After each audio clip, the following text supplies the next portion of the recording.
Happy birthday. অনেক risk নিয়ে তোমার জন্য কেক নিয়ে আসছি, তোমাকে সারপ্রাইজ দিব বলে। হ্যাঁ মেয়ে, কি ভাবো? কিছু না। ধরা পড়তে না চাইলে দ্রুত কেক কাটো, তারপর এখান থেকে চলে যাই। আস্তে।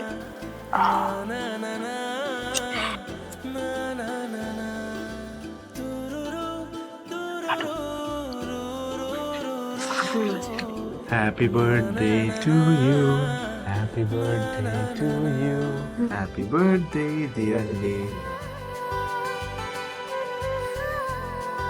এখন চল। এই, কাল দেখা হবে।